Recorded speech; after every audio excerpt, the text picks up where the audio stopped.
Bonjour à tous, bienvenue sur cette vidéo. On va parler de comment développer vos facultés spirituelles et psychiques.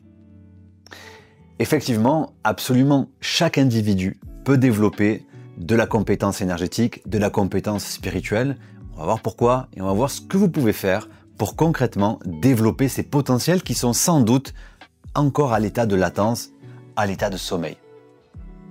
En fait, absolument toutes les personnes vivantes sur Terre peuvent développer des capacités, des facultés spirituelles et énergétiques.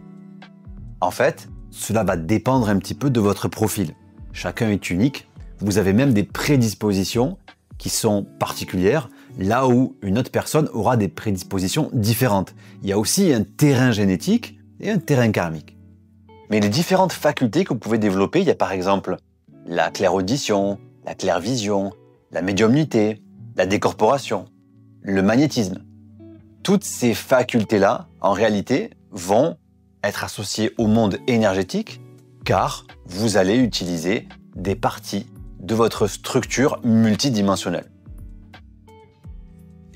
C'est un sujet qui généralement amène beaucoup de confusion. On peut partir dans plein de sens différents, mais en général, ce qu'il faut comprendre, c'est que rien n'arrive sans effort ou rien n'arrive par hasard. C'est vrai qu'on peut avoir parfois des personnes qui, dès la naissance, ont des facultés de voir, on va dire, certaines choses que les autres ne voient pas, des médiums, des personnes qui font du voyage astral facilement, etc.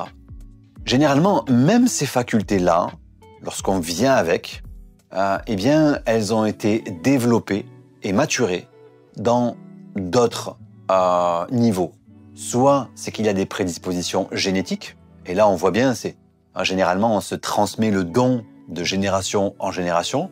C'est simplement qu'en fait la génétique va favoriser le développement par exemple des magnétiseurs ou des voyants, parce que en fait la physiologie, la biologie a été entraînée à développer un certain circuit. Par exemple pour les magnétiseurs qui vont magnétiser, eh bien, simplement ils vont développer des petits cristaux de magnétite dans les mains.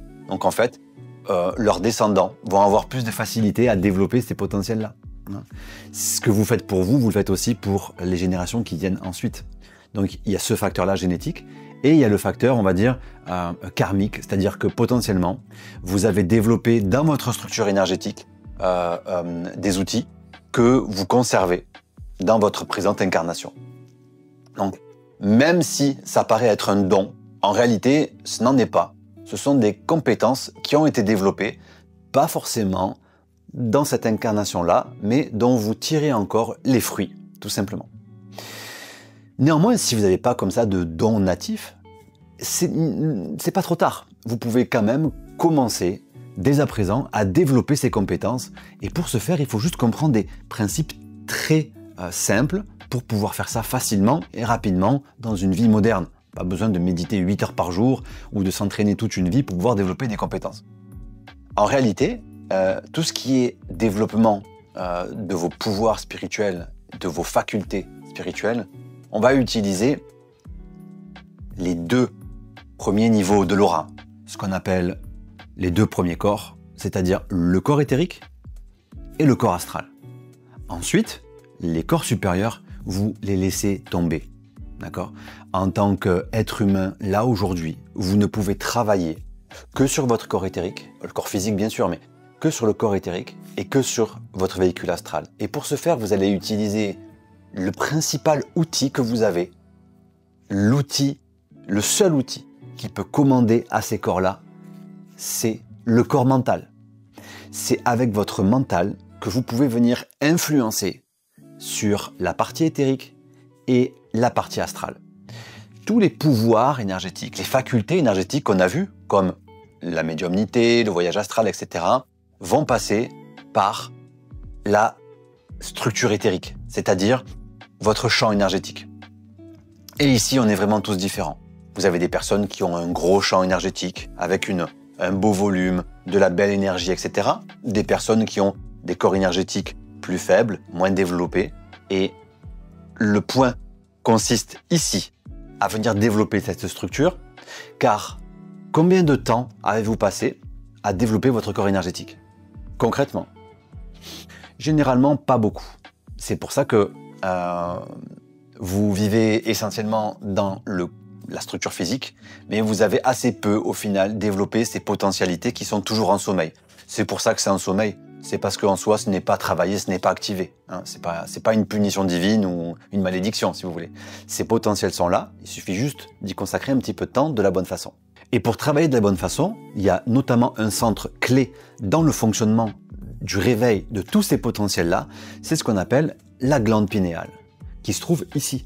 La glande pinéale, c'est un chakra majeur, le 6e chakra, qu'on appelle aussi Ajna chakra.